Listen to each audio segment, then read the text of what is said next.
Olá, meu querido e minha querida, seja bem-vindo ao canal da Comunidade Cristã Nova Aliança. Que essa palavra fale ao seu coração. É para dar tranquilo aí. Vamos falar então dos grandes animais, ok? Então, esse é um assunto que gera muita curiosidade, tá? Que é falar sobre os grandes animais e por que não, né, a gente falar dos dinossauros. Não são só os dinossauros, mas os dinossauros é que geram as maiores curiosidades, tá? Olha só, Deus criou no quinto e no sexto dia grandes animais, aquáticos e terrestres, respectivamente. Então, tanto no quinto quanto no sexto dia, a gente não vai repetir lá agora, né? Mas tanto no quinto como no sexto dia, no quinto animais aquáticos, grandes animais aquáticos, e no sexto, grandes animais terrestres. Nós não temos o termo dinossauro na Bíblia, pois essa palavra só foi criada recentemente, em 1841. Então o pessoal, mas não tem dinossauro na Bíblia. Tem dinossauro na Bíblia, é que está lá com outro nome. Esse termo dinossauro, que significa réptil terrível, tá? Ele foi criado apenas em 1841, quando começaram a se achar ali mais ossadas, né, de grande tamanho. Tá? Encontramos em Jó a descrição de dois grandes animais que não fazem parte nem dos animais domésticos e nem dos animais selvagens. Nós encontramos lá no livro de Jó. O primeiro animal se chama aqui, lá na língua hebraica, Behemoth, e é um animal desconhecido. Então, algumas traduções que vocês têm, a do livro de Jó, falam que esse animal aqui é o hipopótamo. Ele não é o hipopótamo, essa tradução está errada. E o outro animal, tem muitas traduções, a palavra original é Leviatã, e a tradução está como crocodilo. Ele não é crocodilo. Essas traduções modernas elas estão erradas. São ambos animais desconhecidos. O Leviatã é uma grande serpente marinha, possivelmente um plesiosauro, certo? E o Behemoth aqui, nós vamos ver as características desse animal para você ver se algum da fauna hoje em dia se encaixa ou não nesse animal, ok? Lembrando que Jó, o livro de Jó, Jó é mais ou menos, pela genealogia que a gente consegue estudar, Jó ele é contemporâneo ou de Terá, que é o pai de Abraão, né? Ou do próprio Abraão. Morava em outra cidade, tá? Em Uz, a Bíblia deixa clara a cidade que ele morava. Então, o que isso, tempo mais ou menos? É mais ou menos 2.000 anos, 2.100, 1.900 anos antes de Cristo. Ok? Então, 2.000 anos antes de Cristo. É o período que Jó vivia, que Jó viu esses animais aqui. Certo? Olha só. Veja o Behemoth, que criei quando criei você. Ou seja, no sexto dia. Você lembra que lá no sexto dia está a criação dos grandes animais? Quem lembra que a gente viu antes? Então, que criei quando criei você. Então, ele já dá uma característica dele direta. Que criei quando criei você. Ou seja, criado no sexto dia. O único animal grande que foi criado no sexto dia da terra, era esse animal que Jó estava vendo. E que come capim como boi.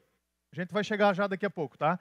Que força tem nos seus lombos, que poder nos músculos do seu ventre, a cauda dele balança como cedro, os nervos de suas coxas são firmemente entrelaçados, seus ossos são canos de bronze, seus membros são varas de ferro.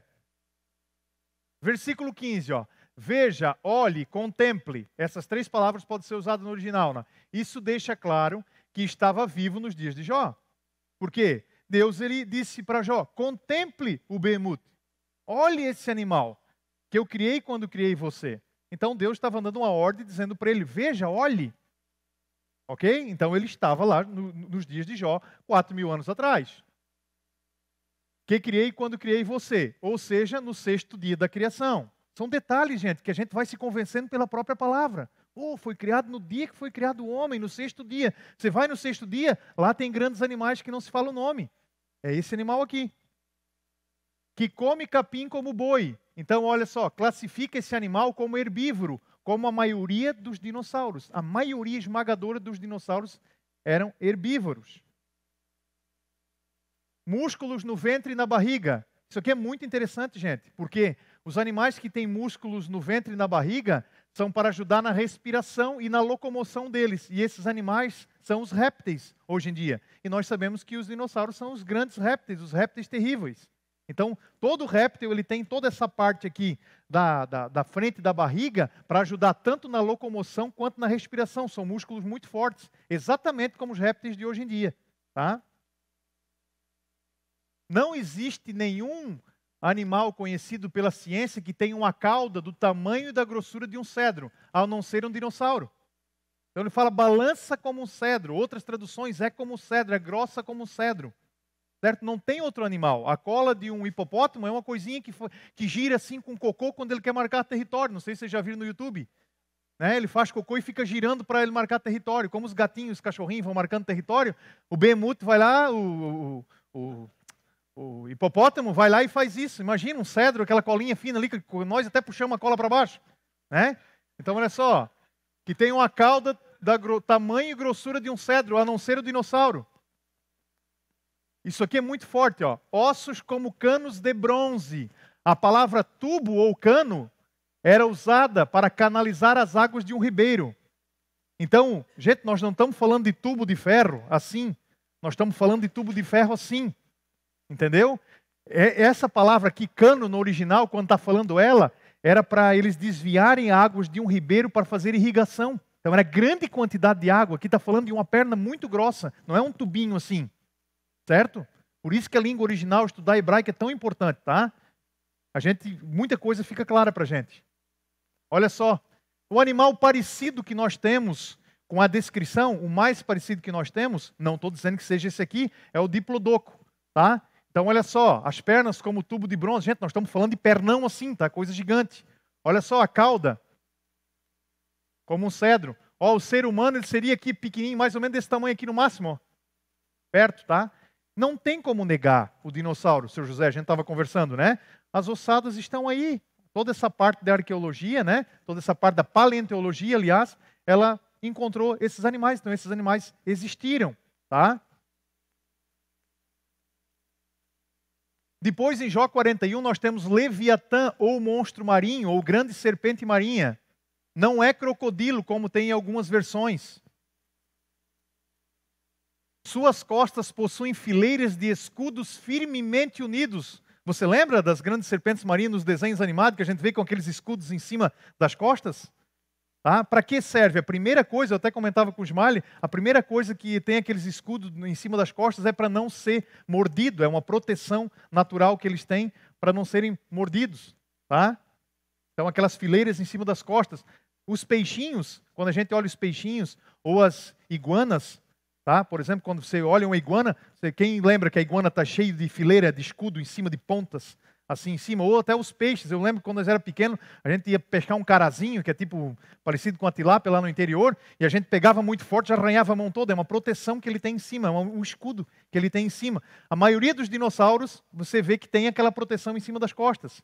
Só quando ele é muito grande na cadeia alimentar lá, que ele não precisa, que ele é o grandão, né? Ele só olha de cima para baixo, daí ele não precisa ter. Seu ventre é como caco denteado e deixa rastro na lama. Existiam dinossauros que eles têm o espinossauro. Se você tiver curiosidade, ele é todo espinhoso. Inclusive o seu ventre, a sua barriga.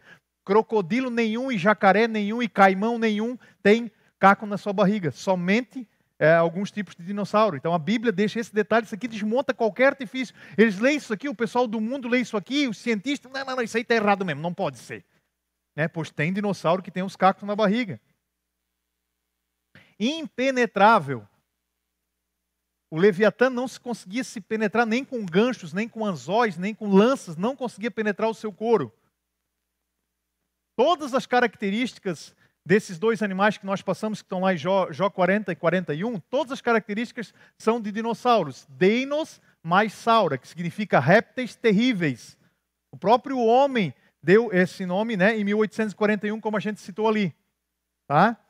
Então, aí você pode pensar, pois é, irmão Aurélio, mas e o pessoal da teoria da evolução, que fala que nós acabamos vindo também do dinossauro? Porque primeiro a gente teve que chegar de uma ameba, essa ameba estava num suco mitocondrial, algo assim que não dá para entender, e essa ameba ela foi crescendo e virou um bichinho que foi para o mar, e do mar ele saiu para a terra, e para a terra virou um dinossauro, e para dinossauro ele virou um macaco, eu estou reduzindo, né?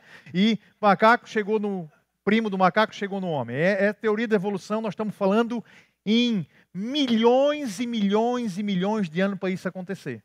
Então eles têm que falar sobre milhões e milhões de anos, senão não dava tempo da coisa acontecer. Eles precisam de milhões de anos. No entanto, a Bíblia fala em milhares de anos. Eu comentei com a Vitória que ali nós rimos em casa. Porque eu fui fazer uma conta lá do dia que o mundo foi criado. Eu sou curioso também, né?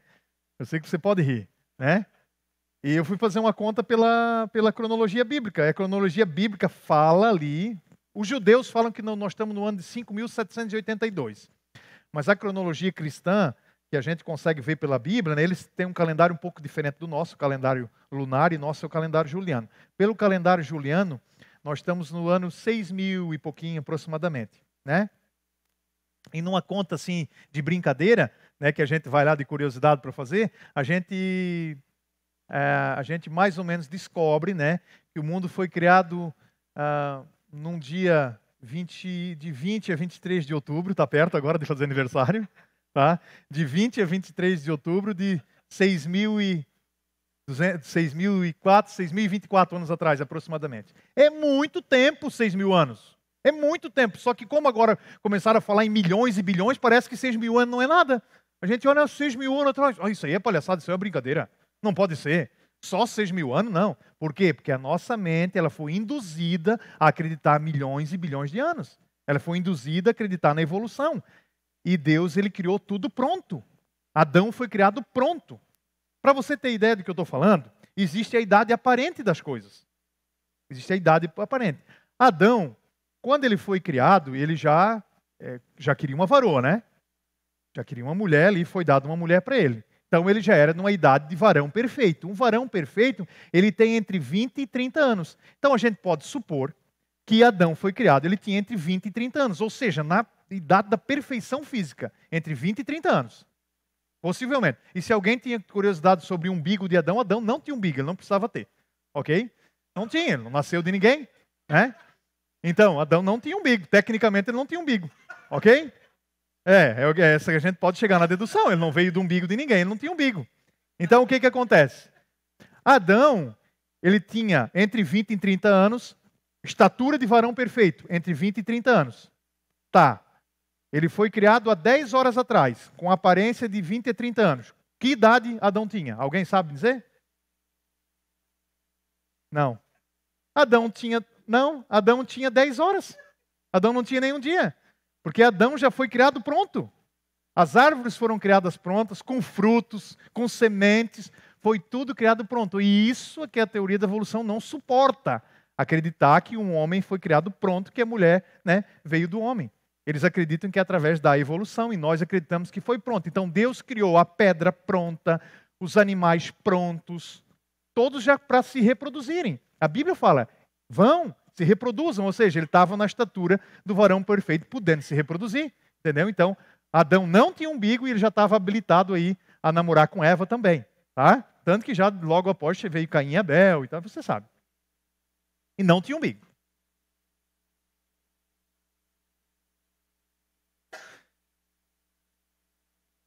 Agora, a inteligência... Não, eu quero só reforçar com você o negócio dos dinos aqui, que eu tinha notado aqui, tá? Que não está aqui. Dos dinossauros. Então, nas mais diversas culturas, nas civilizações do mundo todo, tá? Se fala, se desenha, se tem arte de grandes répteis. Você pode fazer uma pesquisa na internet simples. Agora é o seguinte, todas as reportagens que tem, a maioria delas, 99%, vão desmoralizar o que tem de real. Por quê? Porque é contra a ciência. Mas essa ciência é uma boa ciência? Sendo que vai contra a palavra? Não, não é uma boa ciência. E eu anotei alguns exemplos para você. Tá? Todas as civilizações retratavam grandes répteis. Tá? A Bíblia menciona em Jó, aproximadamente 4.000 anos atrás. Tá? Alguém já ouviu falar de Alexandre Magno? Lembra das conquistas de Alexandre Magno? Quem lembra? Alexandre Magno, no seu diário, ele cita grandes répteis na Índia, quando ele conquistou a Índia. Você pode ver lá nos diários de Alexandre Magno. Certo? Na China, quem sabe que na China tem representante, o representante é o dragão chinês. Você lembra disso? né? Toda a cultura da China é permeada de dragão. É claro que eles podem ter inventado um pouquinho de coisa a mais, ter botado umas fitinhas lá nos dragões, podem, mas tudo eles fazem em cima de dragões. Tá? O cinema está recheado de dragões. Ok?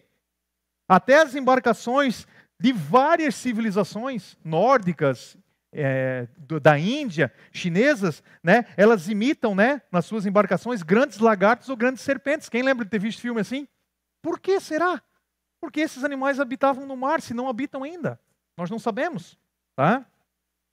Representações reais, isso que eu estou falando para você, histórico. Representações reais no túmulo de um bispo, é um bispo Bel, estamos falando do ano 1540 aproximadamente, um bispo anglicano, né, da igreja da Inglaterra. Ele era um estudioso de animais, um grande catalogador de animais, e no túmulo dele, você pode puxar a imagem no Google para não pensar que eu estou doido, no túmulo dele ele desenhou os animais que ele mais gostava. Aí ele desenhou leões, cotias, os animais, e lá existem 2 dinossauros lá. De onde que esse homem tirou dinossauros, se na época não tinha, não se sabia? Né? Então está lá, está catalogado, só que você fala isso na rua para alguém, eles vão te chamar que você é anti-ciência. Eu estou falando de dados específicos, tá? Ó, petróglifos em Utah, nos Estados Unidos. Quem já ouviu falar em Utah, lá onde é que tem os mormons, a grande religião mormon, Vale do Sal. Petróglifos lá, grandes répteis desenhados nas paredes de pedra. Bispo Bell, é B-E-L-L. Tá? Tem um afresco de Pompeia, né? Você já deve ter ouvido falar de Pompeia, aquela cidade lá italiana que teve um grande erupção. Um afresco de Pompeia com 2 grandes animais convivendo com humanos. Um deles um dinossauro. Da onde que eles... Se eles nunca tivessem visto, por que eles iam desenhar? São vários lugares do mundo. Eu dei aqui 5 continentes diferentes para você ver. Tá? E uma que intriga muito até hoje, existe um tipo de dinossauro que é chamado de dinossauro bico de pato, que ele vivia muito na Europa, na parte da Europa. A parte da paleontologia descobriu todos na Europa. E na França tem uma tapeçaria gigante com esse dinossauro bico de pato desenhado na tapeçaria. Então, será que os dinossauros foram extintos há 65 milhões de anos? Ou conviveram até pouco tempo atrás, como a Bíblia diz e como a gente tem tanto registro aqui? Eu sei que nós fomos incutidos e levados a acreditar que eles acabaram há 60 milhões de anos atrás. Mas nós temos evidências claras, primeiro na palavra e depois históricas, que eles viveram há menos tempo. Tá? E um detalhe muito interessante. Gente, tem se descoberto cada vez mais alguns dinossauros, algumas ossadas ainda com colágeno, com tendões e com sangue. Você pode pesquisar, para não pensar que eu estou ficando doido.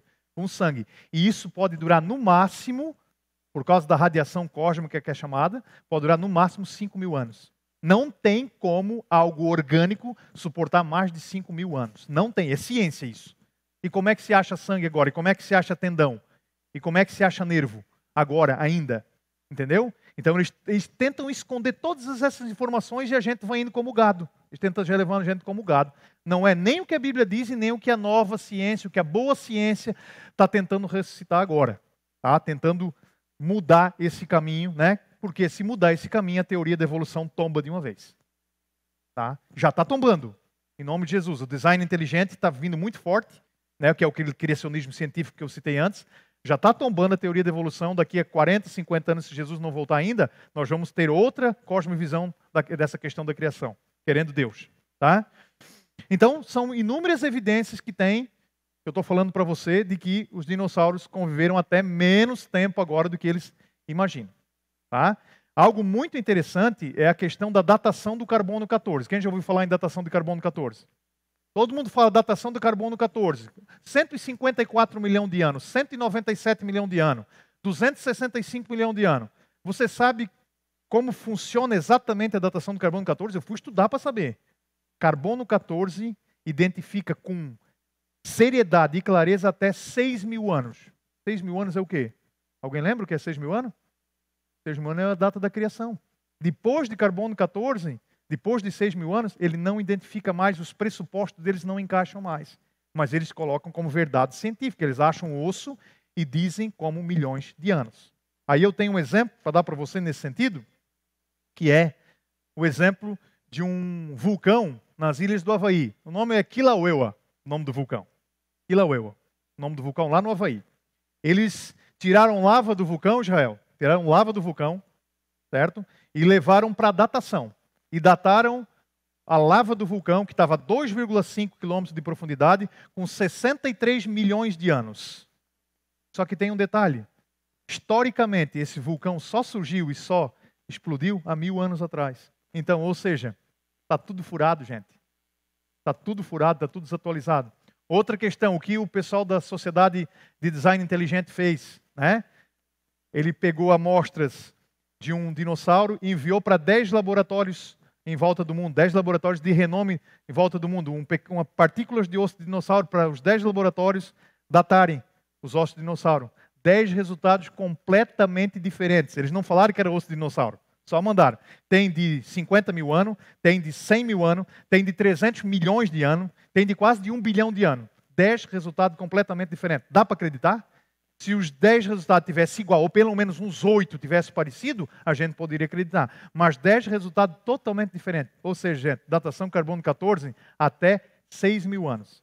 Foi usado aí para desmontar aquela falácia do santo sudário, aquela questão do santo sudário, que era lá da época de Jesus, não, foi datado com 1.300 anos. Foi usado para organizar a descendência dos faraós do Egito, 4 mil anos, 5 mil anos. Quando chega em 6 mil anos, começa a dar umas falhinhas e ele não consegue datar. Você pode pesquisar que você vai ver que no fundo, a Bíblia sempre tem razão. Tá? Então, agora nós vamos falar um pouquinho da inteligência de Adão e de seus descendentes pré-diluvianos, que nós também fomos incutidos, fomos levados a pensar que o pessoal que vivia antes do dilúvio eram homens da caverna. Gente, não tem nada disso. Existe uma inteligência gigantesca, tá? É importante explicar que nossos antepassados pré-diluvianos, ou seja, antes do dilúvio, né, não foram homens da caverna, como tentam nos impor nas explicações de hoje em dia. Temos várias evidências de que o homem era muito inteligente. Olha só. Depois que formou da terra todos os animais do campo e todas as aves do céu, e trouxe o homem para ver como esse lhe chamaria. E o nome que o homem desse a cada ser vivo, esse seria o seu nome. Assim o homem deu nome a todos os rebanhos domésticos, às aves do céu e a todos os animais selvagens. Todavia não se encontrou para o homem alguém que o auxiliasse e lhe correspondesse. Primeira coisa, capacidade de percepção e capacidade cognitiva e inteligência de Adão para dar homem para todos os animais. Dar nome, aliás, para todos os animais. Gente, isso aqui é incrível. Imagina, Deus disse para os animais ir até Adão, ele chegou e disse, Adão, dá o nome deles é contigo. E ele teve que dar nome para todos os animais. Isso é uma capacidade incrível. E a gente vai para a origem de cada nome, de cada animal. Gente, tudo tem a ver com o ambiente que ele vivia. Sabe? Por exemplo, o hipopótamo, o cavalo que mora perto do rio. Então, Adão sabia de tudo. E o animal que morava longe, como é que é? Então, né, Adão era um ser extremamente inteligente, criado ali à imagem e semelhança de Deus. Tá? Adão, então, tinha uma alta capacidade cognitiva para dar nome a todos os animais. Esse conhecimento foi dado a Adão pelo próprio Deus. Outro motivo importante está ligado à longevidade, ao tempo que a maioria deles viviam para aprender as mais diversas atividades. E aqui tem um exemplo muito interessante. Adão viveu 950 anos. 950 anos. Nós temos aproximadamente no mundo hoje 120 cursos universitários. 120, temos mais, mas em ramos assim separados é 120, Guilherme, ramos universitários. Em média, para se formar em cada curso, são 5 anos. Adão poderia estudar 600 anos, fazer todas as universidades hoje em dia e viver mais 350 para aplicar o conhecimento dele. O homem ele vivia muito tempo. Ele vivia 900 a 1000 anos aproximadamente. Matusalém, foi quase a 1000. Bateu quase 1000. Vocês entenderam? 120 cursos universitários, 5 anos cursando, cada um dava 600 anos, 350 ele ia trabalhar. Podia estudar 600 anos. Então é algo assim que o homem poderia aprender, além de ter uma capacidade dada pelo próprio Deus, ele podia aprender também muitas coisas durante o tempo que ele estivesse aqui. Imaginemos então tudo que os descendentes poderiam aprender uns com os outros nesse longo período de tempo. Outra parte sobre a inteligência. Isso aqui está na genealogia, por isso que eu sempre falo de genealogia, tá, gente? Lameque tomou 2 mulheres, uma chamava-se Ada e outra Zilá. A Ada deu à luz a Jabal, que foi o pai daqueles que moram em tendas e criam rebanhos. O nome do irmão dele era Jubal, que foi pai de todos que tocam harpa e flauta. Zilá também deu à luz a um filho, Tubal-Caim, que fabricava todo tipo de ferramenta de bronze e de ferro. Tubal-Caim teve uma irmã chamada Naamá. Jabal, pai dos que moram em tendas e criam rebanhos. Então lá, no início, nós já tínhamos engenharia simples e agropecuária. Nós já sabemos através de Caim e Abel também. Adão, ele já lavrava a terra. Nós já sabemos que Caim e Abel também, né? Caim já lavrava a terra e Abel já criava gado. Então nós já tínhamos agropecuária no início. Mas aqui com criadores de tendas, nós já tínhamos também a engenharia simples. Veja que Jabal já trabalhava com isso. E Jubal, olha só, gente. Jubal já fica mais complexo. Pai dos que tocavam e fabricavam harpa e flauta, instrumentos musicais. Eu pergunto para você, se der um bambu para você hoje aqui, você faz uma flauta? Se por acaso der para você 2 pedaços de pau e algumas cordas aí de crina de cavalo ou da cola do cavalo aí, você sabe tocar e afinar uma harpa, um instrumento musical? Só homens extremamente inteligentes que conseguiam fazer uma flauta de bambu, né, e uma harpa, né, possivelmente ali da crina ou da cola do cavalo. E afinar e tocar. Então tinha que ser muito inteligente. Então a inteligência estava muito presente. Não tem nada a ver com o que o pessoal fala de homens das cavernas. O Neandertal. Que Neandertal o quê? O Neandertal estava com dor de dente, na verdade. Né? Não tem nada. Habitavam sim alguns homens em caverna, mas não eram homens da caverna. Eram inteligentes. Agropecuária, criação, caça, coleta. Homens inteligentes. Tá? Imaginemos a inteligência do homem para fabricar um instrumento do zero. Reflita sobre isso. Tubal-Caim é mistério. Tubal-Caim é mistério. Fabricava todo tipo de instrumento de bronze e de ferro. Imaginemos o conhecimento que ele tinha que ter para saber qual pedra que tinha o minério de ferro, primeira coisa. E depois quais os processos a serem feitos para que de uma pedra se transformasse numa lâmina cortante. Olha só, reflete sobre isso. Primeiro ele tinha que ter conhecimento para achar uma pedra que tinha minério de ferro. Depois ele tinha que trabalhar com o processo de oxirredução. Quem lembra lá da física, da química, lá do 2º grau? Processo de oxirredução para chegar até na liga. E depois ele tinha que trabalhar com siderurgia, né? Primeiro tinha que ter a mineração, depois a siderurgia para fabricar esses elementos de cortes. Ó, todo tipo de instrumento de bronze e de ferro. Mas tem um mistério nesse bronze aqui. Se for só ferro, é mais simples.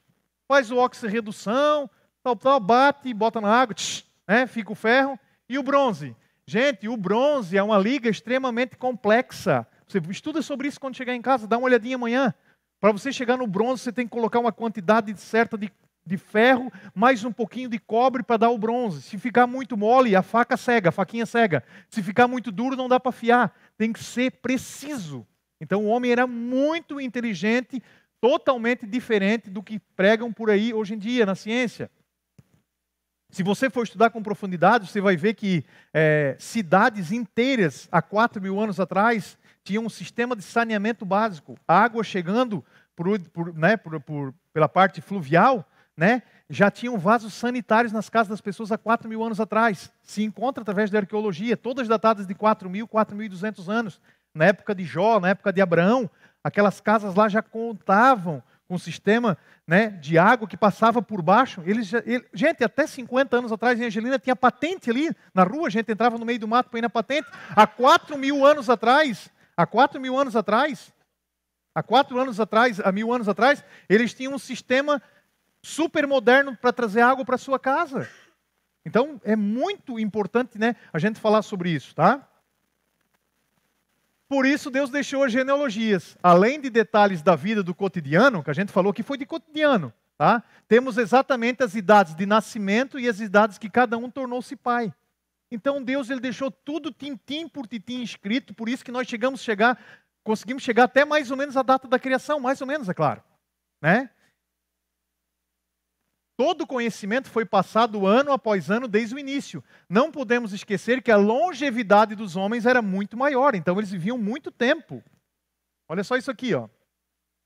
Um detalhe interessante e curioso que podemos detectar em um simples estudo das Escrituras é que Noé morreu com 950 anos, como eu falei antes. 950. E na data da sua morte, Abraão já tinha 58 anos. Abraão nasceu quando Noé tinha apenas 892 anos. Gente, se Abraão tivesse alguma dúvida, ele ia perguntar para o octavo Noé. Ele era 8 gerações depois.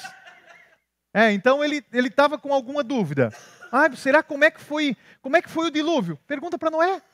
Ia para uma cidade, viajava um pouquinho e perguntava para Noé. Então Abraão e Noé, Jonas, eles foram conterrâneos. A Bíblia fala sobre isso. Tá? Eu sei, a gente se espanta com isso, mas a Bíblia deixa bem claro. Abraão, o pai da fé, foi conterrâneo de Noé. Rimou, né? A Bíblia registra que Abraão teve Isaac com 100 anos. Quem lembra aqui?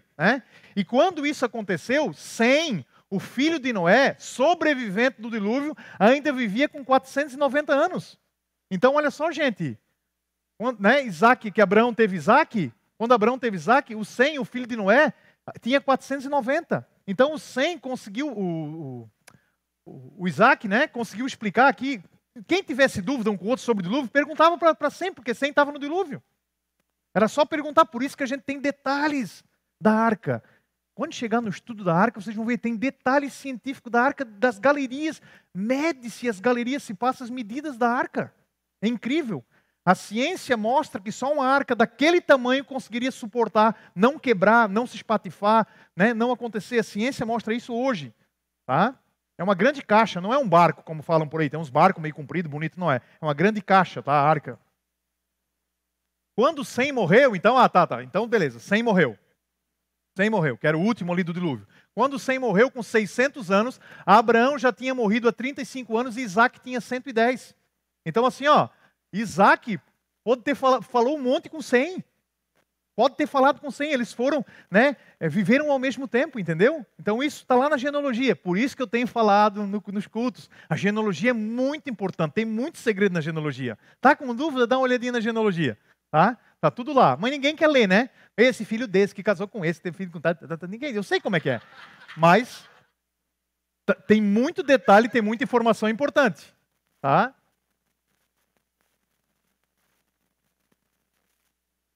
Agora vamos partir para a conclusão, mas a conclusão está cumprida aí, não se apavore, tá? A conclusão aqui do Aurélio é grande. Tá? Conclusão.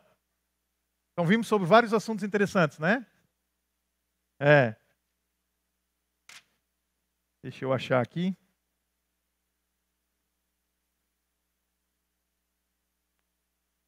Essa conclusão. Olha só essa passagem aqui. 2 Timóteo 3,16. Todo mundo aqui crê que a Bíblia é 100% a palavra de Deus? Olha só o que diz a Escritura. Toda a Escritura é inspirada por Deus. É útil para o ensino, para a repreensão, para a correção e para a instrução na justiça. Nessa noite, muitos de nós aqui pensávamos diferentes. Estamos sendo corrigidos para a instrução na justiça. Muitos desses detalhes que a gente viu nessa noite aqui vão ajudar a mudar a nossa cosmovisão do mundo. De como nós vemos as coisas. Para a repreensão, correção e instrução na justiça. O que é a justiça de Deus? É a verdade. É a verdade sendo dita aqui. É uma verdade difícil, muitas vezes, porque o sistema tentou incutir na nossa mente muita coisa que não é verdade. Tá? Toda a Escritura, obviamente, inclui o livro de Gênesis. Não dá para pagar Gênesis 1 e 2. Não dá para pagar Gênesis 8. Não dá para pagar a Arca de Noé. Não dá para pagar Tubal-Caim, Jubal, Jabal. Não dá. É tudo Escritura. E a Bíblia diz que nós cremos que toda a Escritura é inspirada, inclusive Gênesis 1 e 2. Toda a Escritura, obviamente, inclui o livro de Gênesis. A ciência moderna, muitas vezes, tem trabalhado para cegar e para enganar até mesmo os escolhidos de Deus. Infelizmente. Trocaram a verdade pela mentira e adoraram e serviram as coisas e seres criados, em lugar do Criador, que é bendito para sempre. Amém? Olha só, aqui está falando que se prefere acreditar na criatura do que no Criador. Tá? É muito forte isso. Tá? Eu tenho algo anotado aqui. Eu gostaria de ler com você que Deus ele faz um desafio às pessoas da época. Deus ele desafia os ídolos. Tá lá no livro de Isaías. No livro de Isaías, capítulo número 41. Os versos 22 a 24. Dá para notar pelo contexto que Isaías, capítulo número 41, o verso 22 a 24. Você vê que o ídolo está sempre atrapalhando, né? E aqui ele estava atrapalhando também. Os ídolos estavam atrapalhando. Então Deus, num momento assim de autoridade, ele desafia os ídolos. Ele desafia os ídolos. Ele desafia os ídolos sobre o que nós estamos estudando nessa noite, sobre o passado e sobre o futuro. Olha só. Tragam os seus ídolos para nos dizerem o que vai acontecer, ou seja, o Apocalipse. Que eles nos contem como eram as coisas anteriores, ou seja, o Gênesis. Para que consideremos e saibamos o resultado final. Ou que declarem as coisas vindouras, revelem no futuro, para que saibamos que eles são deuses. Façam alguma coisa, boa ou má, para que nos rendamos cheios de temor. Mas vejam só, eles não são nada, e as suas obras são nulas. Detestável são aqueles que os escolhem. Tá? Não é o que está aqui, tá? Eu não tenho anotado aqui. Então, olha só. Deus, lá no livro de Isaías, ele desafia os ídolos a mostrar como foi o passado e a mostrar como foi o futuro. Eles não sabem. O único que sabe é Deus, através da sua palavra. Depois, Deus ele reitera isso. O Senhor ele reitera para nós em Romanos. Vamos Romanos aqui, 1, do 22 ao 24. Se você trouxe a Bíblia. E depois tem o 25 para fechar, tá? Romanos 1, do 22 ao 24. Um versículo super conhecido, você conhece, tá? Vamos começar no 20, tá? Pois desde a criação do mundo, os atributos invisíveis de Deus, seu eterno poder e sua natureza divina têm sido vistos claramente, sendo compreendidos por meio das coisas criadas, de forma que tais homens são indesculpáveis. O Senhor diz aqui que por tudo que há na terra e tudo que foi criado na terra, o homem, por não acreditar nas coisas dele, é indesculpável. Não tem desculpa para o homem que não crê na Bíblia e nas coisas que foram criadas. Porque Deus, como nós vimos nessa noite aqui, lá no início, ele se manifesta na natureza. Ele mostra. Existe o livro escrito, que é a obra. Aqui existe o livro escrito e existe a obra da natureza. O livro da palavra e o livro da natureza. Então o homem é indesculpável por não crer no que ele vê. Por isso que eu dei aquele exemplo da pizza antes. Se a gente analisar só de uma pizza, imagina do mundo todo. É impossível acreditar que o mundo não foi criado para nós. Porque tendo conhecido a Deus, não o glorificaram como Deus, nem lhe renderam graças, mas com seus pensamentos tornaram-se fúteis e o coração insensato obscureceu-se. Agora só, 22. Dizendo-se sábios, tornaram-se loucos e trocaram a glória de Deus imortal por imagens feitas segundo a semelhança dos homens mortal, bem como de pássaros, quadrúpedes e répteis. Aqui está falando da idolatria, né? Por isso Deus os entregou, tal, você sabe, as paixões pecaminosas. E o 25, trocaram a verdade de Deus pela mentira e adoraram a criatura no lugar do Criador. O que acontece? Hoje, a teoria da evolução, está sendo vista como verdade, e a Bíblia diz que ela é mentira. E o que é verdade, que está na Bíblia Sagrada, está sendo visto como mentira. É isso que Deus nos alerta nessa noite, porque a gente possa levar isso adiante também, ó. Trocaram a verdade de Deus pela mentira e serviram aos seres criados, ou acreditaram nos seres criados. Então, por que nós vamos acreditar na teoria da evolução, se a Bíblia diz que é criação, que é criacionismo? Nós temos que acreditar no que a Bíblia diz. Tá?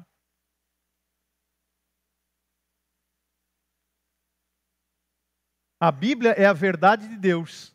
Servir e acreditar nos seres criados, não. Tá? Então nós não devemos criar nos seres criados. São cientistas, são homens que não são Deus.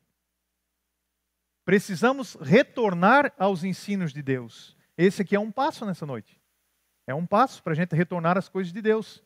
Porque nós somos aqui, eu acho que em 60 pessoas. A gente pode disseminar isso para outras pessoas. Mas como é que é? Está na Bíblia, em lugar tal, está escrito. Entendeu? Somos informados, aquilo que eu falei já algumas vezes. Nós fomos informados e induzidos tanto pelas instituições de ensino, como pela mídia, que os seres humanos vêm de um ancestral comum a gorilas e chimpanzés, que viveram há milhares ou há milhões de anos atrás. Como eu falei para vocês, até mesmo os seminários que formam religiosos os seminários que formam ali padres e pastores não falam mais de Gênesis 1 e 2. Não é estudado mais. Porque se tem medo de se confrontar, é isso que nós estudamos nessa noite aqui. Não é falado sobre esse assunto. Muitos religiosos acreditam na teoria do hiato, que eu falei para você, acreditam que tem milhões de anos mesmo, e eles não se rendem ao que diz a palavra de Deus. Nós aqui acreditamos que a Bíblia é a palavra de Deus, não que ela contém apenas, né? Toda essa informação nos é passada como um fato indiscutível. Se os nossos jovens aqui, estudantes, falar isso na faculdade, eles vão debochar deles. Vão debochar, essa que é a verdade. Tá? É passado como um fato indiscutível. No entanto, a teoria da evolução é uma teoria que não é possível de ser comprovada. Gente, eles tentaram serrar aqui maxilares, eles tentaram diminuir cabeça para fazer a transição lá do macaco para o homem, nunca conseguiram. Charles Darwin, né, que é um dos maiores expoentes aí da teoria da evolução, né, ele tem provas contundentes contra ele, que ele tentou maquiar toda a transição e foi, para a glória de Deus, desmascarado muitas vezes, porque não tem transição nenhuma, porque nós somos criados à imagem e semelhança de Deus. Existe apenas uma interpretação correta, a do criacionismo bíblico. Qualquer outra irá comprometer Gênesis e a inerrância das Escrituras Sagradas. Eu já falei aqui antes, só para ficar bem claro. Por que que compromete? Porque se fala que teve vida antes de Adão e Eva, o salário do pecado não é a morte. Não tem como crer em vida antes. Se você falar que teve vida antes, toda a doutrina do salário do pecado é a morte, chegando até em Jesus Cristo, ela vai por água abaixo. Não tem como crer nela. Ah, mas eu acredito que milhões de anos. Cara, ou você acredita lá ou você acredita aqui. Nos dois não dá para acreditar. As duas doutrinas não fecham. Os dois caminhos não fecham. Ou você vai pelo lado direito, que é a Bíblia, ou você vai pelo lado esquerdo, que é o lado da teoria da evolução. Tá?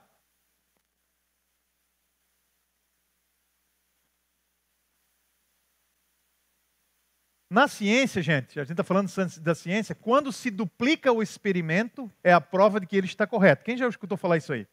Tenho certeza que alguém já. Duplicou o experimento, é porque o experimento conseguiu fazer algo igual do que estava, é porque está correto. Ok? Pois é, a Bíblia já fala isso há milhares de anos atrás também. Tá? Gênesis 1, criação do céu e da terra. A gente acabou de ver. Apocalipse 21, criação do novo céu e da nova terra. Tem tudo a ver, pensei que ia dar um aleluia aí. Tem tudo a ver com salvação. Olha só, criação do céu e da terra. Deus ele já duplicou o experimento desde o início. Gênesis 1, criação do céu e da terra. Apocalipse 21, criação do novo céu e da nova terra. Gênesis 2, árvore da vida. Apocalipse 22, árvore da vida. Deus ele já duplicou o experimento. O que está nos 2 primeiros capítulos de Gênesis está nos 2 últimos capítulos de Apocalipse. Gente, isso é muito lindo, gente. Deus é maravilhoso. Tá? E aí? Onde vamos repousar a nossa esperança? Para a gente encerrar. Aonde nós vamos repousar, depois de ter aprendido nessa noite, a gente está finalizando, aonde que nós vamos repousar a nossa esperança? Eu tenho aqui para a gente estar encerrando, ler esse versículo com você e pedir para o pastor Abel subir aqui para a gente estar orando. Você lembra lá que nele foram criadas todas as coisas? A gente termina com esse versículo aqui, ó. Pois dele, por ele e para ele são todas as coisas. A ele seja a glória para todos sempre. Amém. Queridos, essa noite foi isso. Quem sabe no futuro nós teremos mais em nome de Jesus. Espero que vocês tenham gostado. Amém? Maravilha do céu, que essa palavra esteja firmado no seu coração e que a partir de agora, então, você faça dela resplandecer dentro do seu coração. Um beijo, Deus te abençoe e siga o nosso canal para mais conteúdos para abençoar a sua vida, sua casa e toda a sua família.